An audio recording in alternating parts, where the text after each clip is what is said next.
c'est la santé. Travailleuse, travailleur. Parce que nous vivons plus longtemps, il nous faudra travailler plus longtemps et partir à la retraite plus tard. Il y a des gens qui travaillent ici. Le pouvoir d'achat, c'est d'abord le travail, c'est la rémunération, c'est le salaire qui tombe chaque mois. Nous allons faire du bon travail ensemble. Qui vous permet de payer votre loyer, vos dettes, votre alimentation. Et voilà le travail. J'arrêterai qu'il y en a qui arrivent en avance le matin. C'est inadmissible. Mais qu'est-ce qu'il y a au-dessus du droit du travail? Je vous rappelle notre devise, travailler moins pour gagner plus.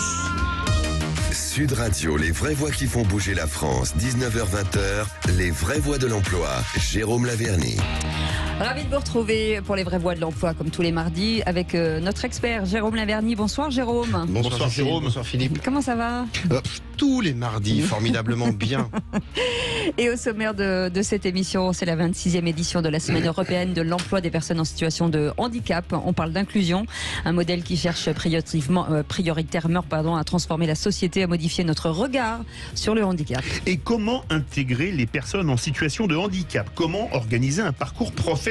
Quels sont les dispositifs mis en place et le retour d'expérience des différentes mesures adoptées? Et est-ce que vous connaissez l'ESAT, acronyme d'établissement ou service d'aide par le travail, couramment appelé établissements médico-sociaux? Qui peut être accueilli dans les ESAT et quel est le statut des personnes accueillies? Enfin, en tout cas, plein de questions qu'on se posera avec nos invités. Et puisque nous sommes en plein cœur de cette semaine un peu spéciale, 2 rendez-vous importants à venir dans les prochains jours avec la Gendarmerie nationale et le groupe Century 21. À vos ordres, ma colonelle. Ce sera dans la 4e partie de l'émission. Au repos. Bienvenue dans les vraies voix de l'emploi avec notre expert Jérôme Laverny.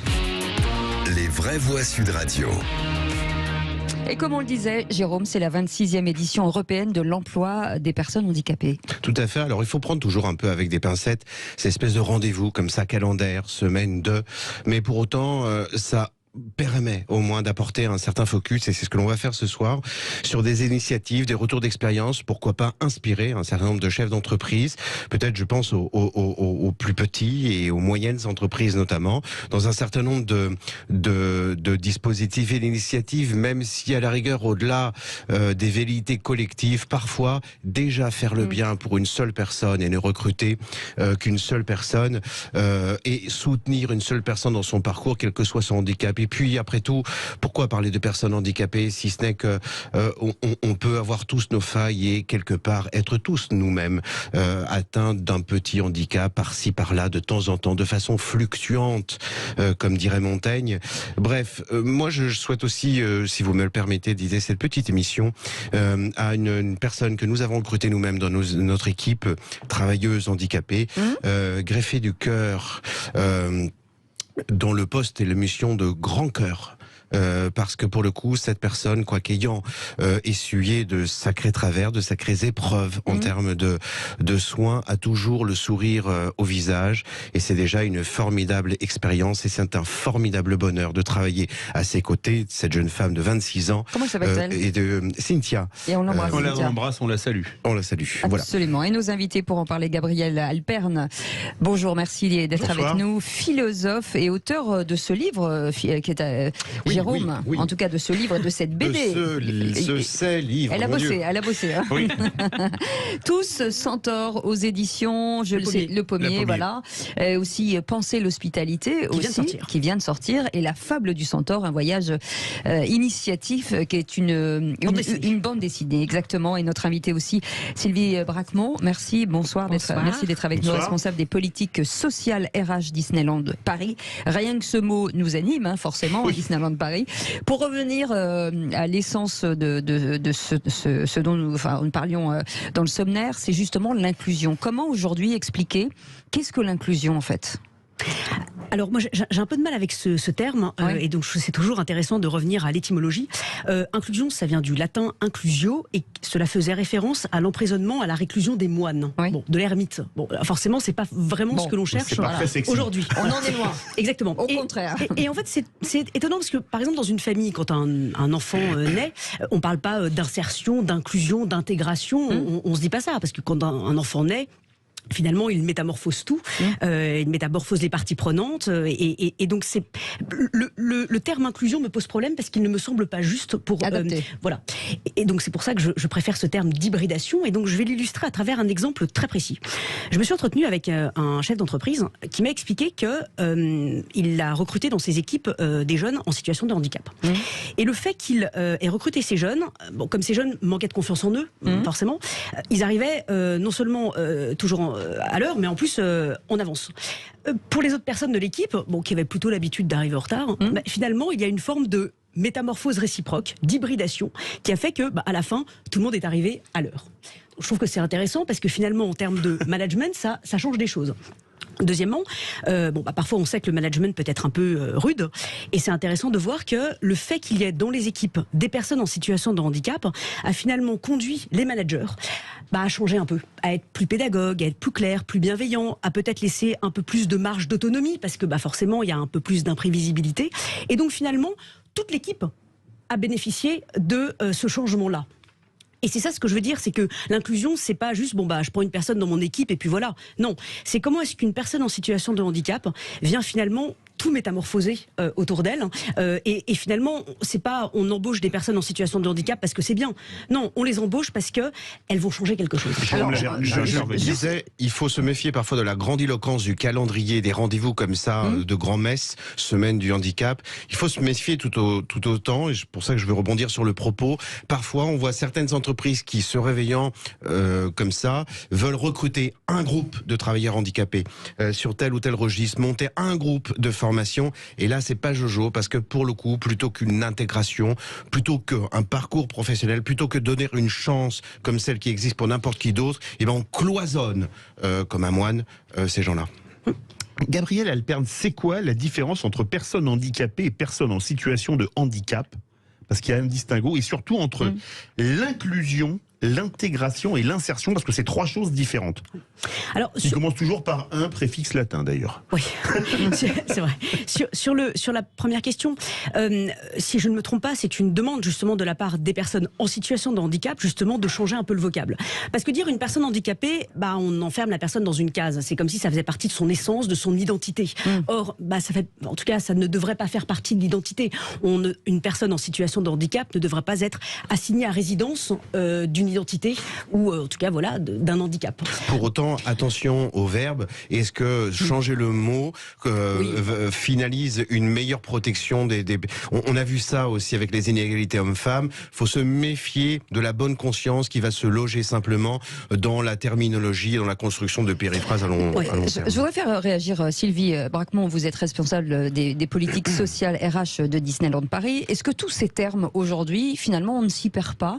Alors quand on est les mains dans le cambouis, si je puis dire, comme vous, non, mais pour les gens qui nous écoutent, de se dire pourquoi il faut toujours mettre des mots, inclusion, intégration, on sait plus trop. Ça peut être effectivement un peu perturbant. Je pense que l'essentiel, c'est de donner à chacun sa chance de vivre et de s'intégrer dans une entreprise.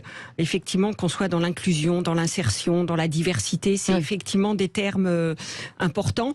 Mais je pense que l'essentiel, c'est d'agir concrètement pour faire en sorte que les salariés, en l'occurrence les salariés en situation de handicap, puissent s'intégrer dans l'entreprise et y avoir une carrière professionnelle et une évolution qui soit identique à celle d'un salarié valide. Mais est-ce qu'il faut voir le salarié comme un handicapé, ou alors il faut le voir par la compétence? Parce que à force de mettre systématiquement des mots en disant, je dis n'importe quoi, handicapé, blonde, femme, voilà, on met des mots sur. En fait, ce qu'on cherche, c'est de la compétence. Mais bien sûr, bien entendu, une personne en situation de handicap, alors chez Disneyland Paris, il n'y aura pas non plus de discrimination positive, on va recruter des compétences.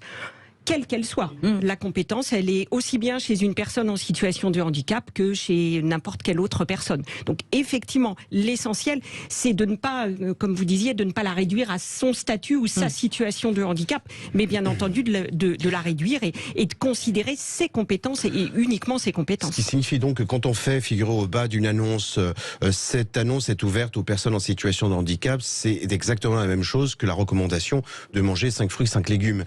Ça ne garantit strictement de rien, si ce n'est de la bonne conscience de celui qui le marque et qui le lit. Oui, en tout cas, on viendra dans un instant avec nos invités. Et puis, Rohan Gouget arrivera avec nous, directeur du Capital Humain, groupe Corian. On en parlera justement des entreprises. Comment finalement elles intègrent ces personnes qui ne demandent qu'à travailler avec des valides, des non-valides, voilà. Et finalement, on a l'impression que tout fonctionne très bien. En tout cas, on revient dans un instant. C'est les vraies voix de l'emploi. On est ravis de vous retrouver. On est ensemble jusqu'à 20h. Sud Radio, les vraies voix qui font bouger la France. 19h-20h, les vraies voix de l'emploi. Jérôme Laverny. On va vous donner plein d'informations dans les vraies voies de l'emploi avec nos invités. Jérôme Laverny, c'est la semaine effectivement du handicap et on se dit qu'il faut à un moment donné se dire qu'il faut changer aussi les mentalités et se regarder par compétence et non par genre, par situation, voilà. Et c'est ce vers quoi les entreprises aujourd'hui tendent. Exactement, c'est de toute façon la semaine de l'emploi pour les personnes en situation de handicap et les autres. On a tous potentiellement la possibilité demain de souffrir d'une pathologie quelconque qui nous fasse passer, si ce n'est de l'autre côté de la barrière, mais de partager les difficultés comme qu'elles font partie de n'importe quel parcours. Et c'est bien précieux que certaines entreprises en aient suffisamment conscience pour ne pas fermer la porte à certains recrutements, on va le voir, mais pour ne pas bloquer aussi une évolution de carrière, il faut en parler aussi. On en parle avec nos invités. Je rappelle, Gabriel Alperne est avec nous, philosophe, avec ses trois livres, mais en tout cas, on vous les rappellera. Sylvie Bracmont est avec nous, responsable des politiques sociales RH Disneyland Paris, et notre petit nouveau qui vient d'arriver, c'est Rohan Gouget. Oui, c'est vrai que c'est... Bonjour. Il y a du muscle. Directeur du Capital Humain, groupe Corian. On revient sur cette notion. Comment aujourd'hui vous travaillez avec les managers pour forcément accueillir toutes ces personnes et pour, pardon de ce mot entre guillemets, les intégrer ou former peut-être les équipes sur place? Il faut avant tout déconstruire les stéréotypes, ça c'est clair. Et pour Corian, ça fait maintenant depuis environ 8 ans que nous avons des formations dédiées justement à nos managers pour sensibiliser aux différents stéréotypes, aux différentes typologies de handicap, apprendre à accompagner, accueillir, maintenir dans l'emploi également, c'est un vrai sujet, les personnes en situation de handicap. Par ailleurs, nous sommes sur la Semaine européenne pour l'emploi des personnes handicapées, et là nous lançons un e-learning spécifique pour nos managers sur le handicap psychique, qui est un vrai sujet également en termes d'intégration, que ce soit chez Corian ou ailleurs dans la société. Bref, le vrai sujet, c'est avant tout de combattre les stéréotypes. Pour ceux qui nous écoutent, quand vous dites on monte un e-learning, pour ceux qui nous écoutent, c'est quoi? C'est-à-dire que c'est une formation? C'est une formation en ligne, exactement, qui va être donc diffusée à l'ensemble de nos managers, 3000 personnes tout de même chez Corian, pour leur apprendre déjà de quoi se parle-t-on quand on se parle de handicap psychique. Il y a beaucoup de préjugés derrière, donc il faut... je parle beaucoup de déconstruction, mais c'est vraiment le terme. Déconstruire ces préjugés et puis donner des clés sur la façon dont on va accompagner les salariés qui souffrent de handicap psychique, qui peut-être même ne le savent pas. Derrière le handicap psychique, on va parler de bipolarité, de schizophrénie, mais aussi d'addiction, par exemple. Juste avant, Philippe, pardon, ce que je veux dire, c'est que on peut comprendre que les gens aient peur de mal faire, en fait, que les managers ne sachent pas se disent, parce que c'est pas du tout un rejet ni quoi que ce soit, de se dire, est-ce que moi je suis capable de gérer des personnes plus fragiles? C'est ça la vraie question. Oui, c'est vrai. Alors les managers ne sont pas seuls. Oui, bien sûr. Dans un groupe comme le nôtre, il y a une mission handicap naturellement, mais pour des plus petites entreprises, il y a malgré tout les médecins du travail, il y a d'autres acteurs qui peuvent les accompagner, et il y a tous les services de l'emploi, je pense à la GFIP, qui peut amener des sensibilisations auprès du collectif. Mais Sylvie Bracmont, y a-t-il encore des managers, et qui sont des bons bougres, pas des gens méchants, qui ont encore des réticences pour travailler dans leur service avec une personne en situation de handicap? Ça existe encore ou c'est un peu passé de mode? Alors, peut-être moins, mais oui, ça existe encore. Si on peut appeler ça une mode. C'est la crainte, c'est la peur. Crainte d'avoir la personne à gérer. C'est se dire je vais pas réussir à le faire, ou alors aussi des préjugés. Ça va être une personne qui va être absente. Voilà, on va associer effectivement le côté handicap avec l'absentéisme, une moindre productivité. Donc oui, souvent c'est pas volontaire, c'est plus la peur de mal faire, surtout. Gabriel Alperne, qu'est-ce qu'on peut dire à ces managers? Par quelle voie on les atteindre? En fait, j'ai l'impression que derrière cette peur, c'est tout simplement la peur de l'imprévisible. C'est un sociologue... Et de l'inconnu. Oui, c'est le sociologue israélien Yehuda Shenhaf qui dit On a inventé le management pour terrasser le dragon de l'incertitude. Voilà. C'est beau. Et le problème, c'est que l'incertitude, c'est la vie. Et donc, c'est pour ça que dans une entreprise, on recrute toujours les personnes qui ont fait la même école, qui ont le même parcours, qui viennent du même monde. Parce que finalement, quand vous avez dans votre équipe que des gens qui pensent comme vous, eh bien, vous savez comment ils vont réagir. Et donc, il n'y a plus d'imprévisibilité. Le problème, c'est qu'à force d'annihiler toute imprévisibilité en interne, on ne sait plus y faire face quand elle vient de l'extérieur en forme de Covid-19 ou un jour en forme de virus informatique. Donc finalement, je pense que toutes les entreprises devraient instiller ces petites poches d'imprévisibilité en interne pour savoir y faire face lorsqu'elle arrivera, encore une fois, de l'extérieur. En revanche, un petit coup de gueule au passage, parce que là encore une fois, les pouvoirs publics sont mal placés pour pouvoir admonester des leçons de morale aux entreprises, puisqu'on voit bien que les entreprises essayent d'engager tout un tas d'initiatives. En revanche, il serait précieux que les MDPH, les maisons des personnes en situation de handicap, soient un petit peu plus rapides pour accorder les statuts de travailleurs handicapés, parce que parfois c'est très long, c'est scandaleusement long. C'est un scandale. Des gens attendent 6 mois, 1 an et demi pour avoir leur statut, leur reconnaissance de travailleurs handicapés. C'est un scandale parce qu'on les condamne à l'enfermement et vraiment à l'immobilité. Et parfois, en donnant comme ça une prime et en les condamnant à ne pas avoir de reconversion professionnelle. Donc, pas de leçon de morale des pouvoirs publics. Quand Sylvie Bracmont ou Rohan Gouget, par exemple, quand on vient vous voir, les postes, alors que j'imagine qu'en fonction, vous disiez tout à l'heure Sylvie, en fonction du poste et du handicap, on peut pas mettre n'importe qui à n'importe quel endroit, mais est-ce que finalement l'accès de personnes handicapées lourdement, quel type de poste on peut leur offrir aujourd'hui ? Chez vous, par exemple, chez Disneyland Paris? Alors après, ça dépendra effectivement de la nature de leur handicap. Après, on a la chance d'être une grosse entreprise, d'avoir beaucoup de postes. Beaucoup de métiers. Et des postes effectivement qu'on peut éventuellement aménager en collaboration avec les médecins du travail, avec le service mission handicap. Encore une fois, effectivement, une grosse entreprise, on a quand même pas mal de ressources. Donc après, on va faire pour ce type de personnes de la dentelle et du sur-mesure. Oui. On est dans quoi? On est dans le numérique, on est dans l'administratif, Nous, on a l'essentiel de nos personnes en situation de handicap qui sont sur nos postes dits opérationnels. Donc ça veut dire sur des postes en contact avec le public, sur des postes sur lesquels effectivement il peut y avoir certaines contraintes. Donc il n'y a pas de poste réservé, on fera effectivement en fonction de la pathologie de la personne et de ses compétences. Et est-ce qu'il y a des formations spécifiques, Rohan Gouget, pour les personnes en situation de handicap? Alors, spécifiques, non. Nous recrutons... Ou adaptés. Voilà, peut-être que parfois il faut aménager en effet le cursus de formation. Chez Korian, nous recrutons majoritairement des soignants naturellement, également des cuisiniers. Je ne vais pas vous apprendre qu'on en manque cruellement dans ce pays. Donc nous formons en fait nos futurs collaborateurs et nous développons énormément l'apprentissage. Depuis maintenant 1 an, on a recruté 50 apprentis en situation de handicap sur les métiers de cuisinier et d'aide-soignant. Pas d'aménagement spécifique nécessaire pour ces personnes-là.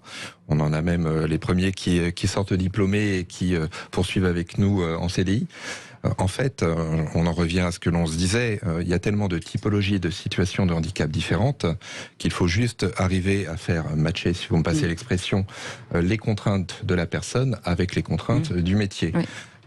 Et on a de beaux résultats. C'est combien de recrutements dans le micro, parce que c'est le principe de la radio. Oui, pardon. Prévenez les gens. Combien de collaborateurs? Alors, Korian, c'est 26 000 collaborateurs par an et on recrute environ 4 000 personnes en CDI. Chaque année. Et on a pour ambition de recruter au moins une centaine de personnes en situation de handicap chaque année.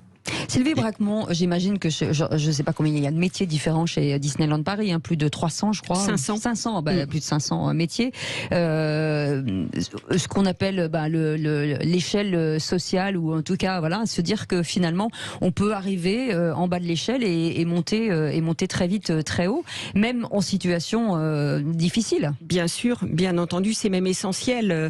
On parlait tout à l'heure de comment faire en sorte que les managers n'aient pas peur d'embaucher des personnes en situation de handicap, la valeur de l'exemple, mettre en avant de belles réussites, faire témoigner les collaborateurs, l'accompagnement dont ils ont bénéficié, faire effectivement témoigner des managers sur la richesse. On parlait effectivement de la richesse qu'apporte l'intégration d'une personne en situation de handicap dans l'entreprise et bien entendu veiller à ce qu'il ne soit pas cantonné à un type de poste ou à un type de statut, faire en sorte qu'on puisse les retrouver sur toute l'échelle d'évolution professionnelle de l'entreprise, bien sûr. Et il y a des situations un peu plus lourdes, bien sûr, des personnes en situation de handicap, sourdes, aveugles, en tout cas, qui souffrent en tout cas d'un handicap qui ne leur permettent pas d'être dans une société dite normale. Et pourtant, les ESAT réalisent cette prouesse d'offrir du travail à tous, quel que soit leur handicap. On en parle dans quelques instants. Et on est ensemble avec notre expert, Jérôme Laverny. Ça va, Jérôme? Formidablement bien. Vous êtes le plus beau jour de votre vie. C'est le plus beau jour de la semaine. Oui, de la semaine. Le plus beau jour de ma vie. Oui, c'est bien de le dire. C'est bien. Dites-le plus fort, on n'a pas entendu. Allez, on revient dans un instant. Bienvenue sur Sud Radio.